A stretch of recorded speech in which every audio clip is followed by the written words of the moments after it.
दृष्ट्वा भवन्तमनिमेषविलोकनीयं नान्यत्र तोषमुपयाति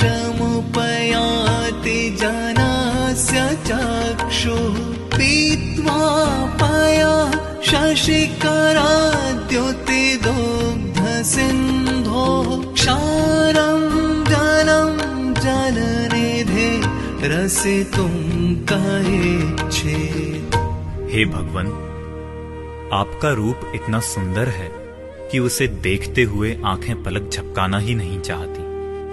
आपके मनोहर वीतरागी स्वरूप का परिचय या दर्शन जिसने पा लिया, उसे कोई अन्य वस्तु सुंदरता की दृष्टि से संतोषदायक नहीं प्रतीत होती।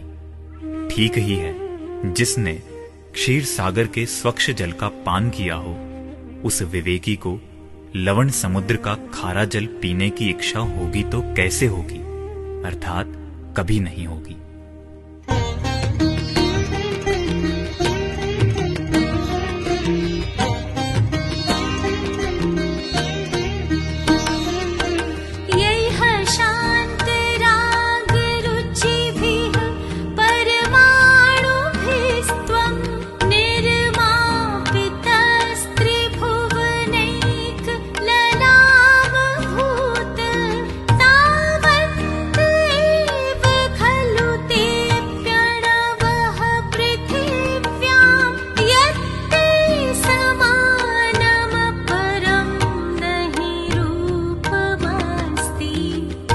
हे तीन लोक के शिरोमणि, शांत रस की छवि वाले जिन परमाणुओं से आपका परमोदारिक शरीर निर्मित हुआ है, वे परमाणु संसार में उतने ही थे, क्योंकि संपूर्ण पृथ्वी तल पर आपके समान दूसरा कोई सुंदर दृष्टिगोचर नहीं होता।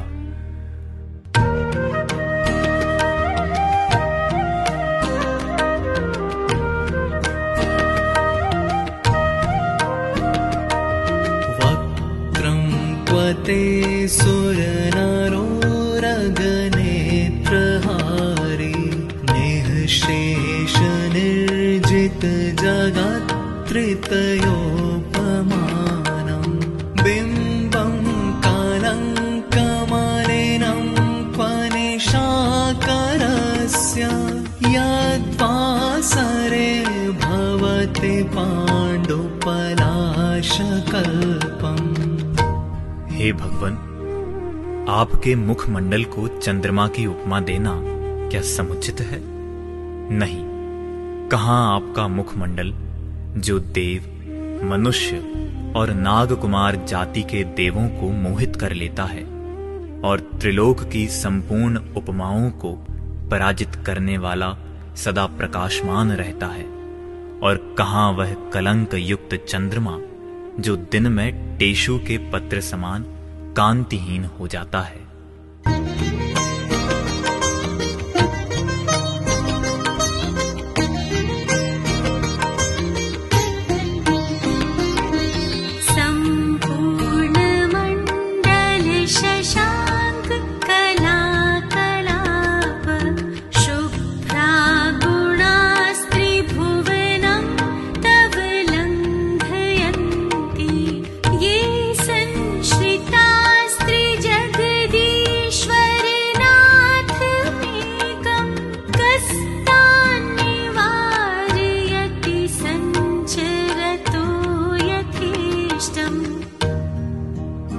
हे त्रिभुवन के नाथ, पूर्णमासी के चंद्रमा की कलाओं के समूह समान आपके निर्मल गुण त्रिलोक में व्याप्त हैं, सो ठीक ही है। जिसने एक अद्वितीय त्रिलोकनाथ का आश्रय लिया हो, उसे इच्छानुसार विचरण करने से कौन रोक सकता है, अर्थात कोई नहीं रोक सकता। तात्पर्य यह है कि आपके द्वारा दर्शाया गया मार्ग सदैव जयवंत रहता है।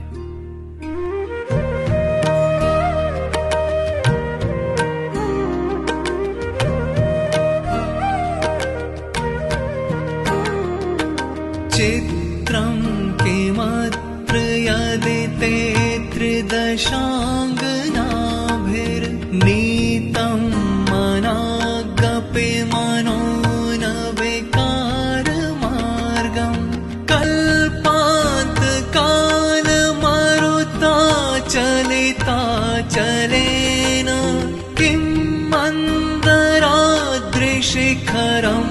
चलितं कदाचित्। हे वीतरागी, स्वर्ग की अप्सराओं ने भी आपके सन्मुख आकर आपको विचलित करने के अनेक प्रयास किए, किंतु वे आपके विरक्त मन में क्षण भर भी विकार उत्पन्न कराने में असमर्थ रहीं। तो इसमें आश्चर्य ही क्या है? जिस प्रकार पर्वतों को भी उखाड़कर खंड खंड कर देने वाली प्रलय काल की वायु क्या सुमेरु पर्वत को कंपित कर सकती है? अर्थात कभी नहीं कर सकती।